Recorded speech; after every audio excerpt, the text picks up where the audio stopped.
I don't believe in miracles, but I am almost positive I just shit out the devil. I just shit out the devil. I just shit out the devil. It's as plain as I can see. It brought its evil to the world, but at least it's not still in me. I just shit out the devil. It was one hell of a shit. It felt like fire. It was inscribed with the number 666. I just shit out the devil. I just shit out the devil. Hey everybody, welcome to the Sal and Angelo podcast. Just me here hanging out with a very special guest in San Jose, Mr. Jim Jefferies. Hello. Thanks for coming, Jim. Thank you. Thank you for having me here in my hotel room. It is a great hotel room here. It's a little messy. I don't think so. This is the thing with hotels. It's very hard if you're a messy person to get better if you stay 200 nights a year in a hotel room, because they're just that dumping shit everywhere. Right. You don't let anyone come in either. No, I don't let anyone come in for the whole weekend. Right. I don't like them in here, and then they just leave and the place stinks. It looks like a disaster. And there's just like minibar bottles on the floor. So Jim's in town. We're doing the San Jose Improv a couple nights ago. First night in. I got to hang out with Jim at a bar, and I've never seen it happen. Jim got kicked out for not washing his hands. Yeah, not washing my hands. I got kicked out of a bar. Well, the thing is, you came up to me before and you told me that the toilet attendant was a bit of a cock. Yeah, right? he was a little aggressive. Yeah. And he was very aggressive with his soap. So I did an old joke that I used to do before, which was, I know where my cock's been. I don't have to wash my hands. I haven't touched anything in here. And he radioed that I was a bit of a dick. And I was still in there talking. I stepped out of the bathroom and security was waiting for me. And they go, "Oh, you upset the toilet attendant?" I go, "I upset him. He works in a fucking toilet." He should be upset. Yeah, like this is the worst thing to happen to him today, because that I didn't wash my hands and made a joke about it. Like, so here we go. Hold on. This is hello.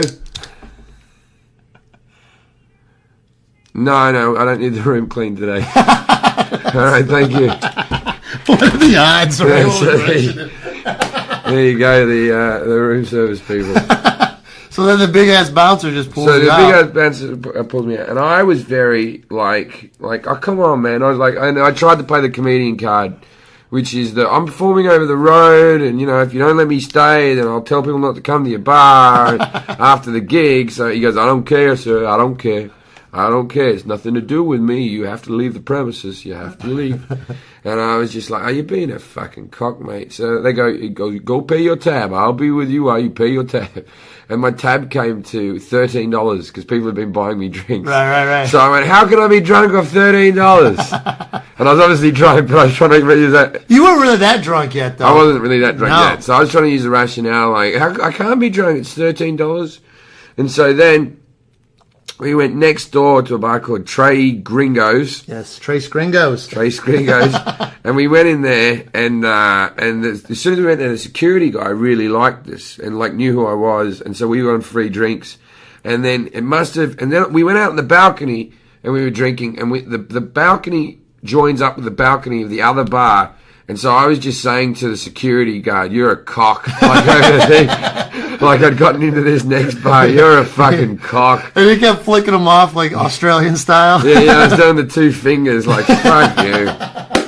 Fuck you. You're a cock. I didn't do anything wrong." And then the guy, I think he goes to complain about me. Right. Doing that. And so our manager of that bar comes up and goes, "Fucking hell, it's Jim Jefferies." Yeah. He comes next door and begs me to come back to his bar to have a drink. And I said, "All right, but your toilet attendant and your security have to apologize to." And then I couldn't get thrown out of that bar. I tried my hardest. Yeah, we went back, and then it was funny because the security guard almost got in a fight with the manager. Yeah. They were arguing over you being there. Yeah. And the whole time you're just like, ha ha, fuck you fucking cunt. I don't remember that bit. Were they getting into a bit of a... They were getting into it, man. And then the bouncer was like, well, fuck, do whatever you want. And he just left. He walked away. So I was like, and then I remember you just kept coming over to me and just going, untouchable. We're untouchable, Sal. Yeah. Well, see, I don't feel that way in general life. I don't want people listening to this thinking that's what I do. No, not at all. But in that situation, I was victorious. Oh yeah, that was a great moment. It was a weird bar though, because it was the first time I remember. We were the only white people there. Yeah, no girls would not look at us because we were white. Yeah, that's why. Yeah, and our awesome fashion. Because we were white, not because we're balding middle-aged men. And everyone else is in their early 20s, and we were just there, just standing around going, "Oh, hello," sweating from doing 2 shows that night. Yeah, it was because we were white. That's exactly it. They're being prejudiced. Oh shit! All right, so Jim's got his own podcast with Eddie If called Talking Shit. Talking shit or talk. I don't even. I think it might be called Talk Shit now. I'm not. But just put my name into iTunes, it'll come up. Yeah, you do it. Every week it comes out. We Twice a week? we do Tuesdays and Thursdays. You get a new episode, and we just record them on like Monday. We record 2. Okay. And then we bash them out, and off we go. All right. So Jim, originally from Australia, you were telling me you won some contest, and then you went to England. No, I didn't win a contest. Did you say, why'd you go from Australia to England? Oh, I just went over to see. I wasn't doing very well at comedy in Australia. I was doing well in the sense I was getting paid work, but it's very hard to eke out an existence as a comic in Australia. Yeah, no. There's 2 comedy clubs now in Sydney, and a population of 5 million people. And that's not enough. Yeah. You know what I mean? So, and now with the only places you get open spots, so you have to go down there and you'd wait. And so when I sort of hit like 23, I just wanted to travel a bit. So I went over to England with no permits or anything. Like I had like a travelling permit visa, but I didn't have any work ones. And I just went and did a few clubs and told them that I was doing a lot better in Australia than I was actually doing. Right. You know what I mean? So I could get some stage time. Right. And then I was there for 9 years before I moved to America. Wow. Yeah. So you just started hanging out at the clubs? I think my parents thought I'd be back after a year of travelling or something, and I just stayed. And you just stayed in London? Stayed, yeah. And you just kept... So then you really kind of blew up to what, from Edinburgh? Yeah, the Edinburgh Festival is where I had my success, yeah. And you did you had a 1-hour show and you just... 1-hour show, which I think 6 or 7 shows I've done. And wow. And you just go up there each year. This will be the first time I haven't been in like at least 5 years, and I'm going to miss it a little bit. You know, I'm not going for the first time in ages. But I think I was getting a little bit. In the beginning, you go there and you try to win all the prizes or the awards, and I didn't win nothing, right? But then my audience grew each time, and then by the end, I was playing the biggest venue at the festival, and people were sort of seeing me in almost like a Vegas sort of way. Like, oh yeah, you go to Edinburgh, you see Jim Jefferies. Yeah, you got the Jim Jefferies act. Yeah. You go, it's like seeing fucking, the guy that sings Dunkershire or whatever, Wayne Newton. I'd become like Wayne Newton, where people were just like, oh yeah, we see all these up and coming comics, and we'll check out Jim Jefferies. He sweared he did what he said he'd do on the tin. But no one was really digging it, so I think I got to have a year off, so they miss me. Right. Wow, so then you've been in the States how long? On and off for 3 years. I did my first gig over here 3 years ago. Right, that's where I met you. Yeah. Would that have been 3 years ago? That was my first. Yeah, it was about 3 years ago.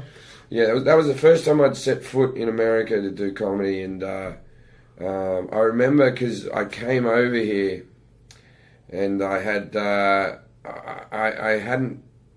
Oh, I'm not going to tell this story. It would actually get me in a bit of trouble. I was about to tell a story about a visa, and I don't want anyone hearing about it. But so you came over here, and then because you went right on the road. I flew straight into San Francisco, and I did the gig at Cobb's, and I remember I had like a pay-as-you-go phone that I bought in San Francisco. And you did. And then I stayed with. I moved into Eddie If's house. It was meant to be there for 2 months. And I've been there ever since. Wow. Yeah. Wow, I didn't know you went right down there. Yeah, he was like the only guy I knew. Oh, yeah, because you knew him from Australia? Yeah, I'd met him in Australia. We'd done gigs in South Africa together, and I'd met him in Britain. And so I went and stayed in his little box room that can just fit a double bed, and it's still what I sleep in to this day. Wow. Everyone thinks, HBO special, and I must be living the high life. Right. No? I still live in this little tiny crappy bedroom, and Eddie has a lovely big bedroom. It's a nice house, but I'm only there a couple of days a week, so I don't worry. It's just the two of you? Just the two of us and a dog. Wow. We're like an old gay couple. Yeah. It's that weird thing. As soon as a dog's involved that we both take care of and stuff. Yeah, then it becomes a bit gay. Yeah, it's like domestic partnership. Well, Eddie's girlfriend has a dog as well that we could take care of as well, which is a little tiny dog that comes over. And I got a pinball machine in there, which is the only thing in the house that really looks like I own. Right. Because everything else is all eddied up. Right. What's eddied up? Oh, you got a lot of things in his house. Pictures of Eddie's achievements. Around really? Yeah, it is a shrine to Eddie's career. You have to bow when you walk in. Yeah, there's like a medal from when he finished a triathlon. And there's like a picture of him when he played Vegas for the first time on the wall. Q magazine. Q magazine or whatever it is. GQ magazine once printed one of his jokes, and that's framed. Really? Yeah. Wow.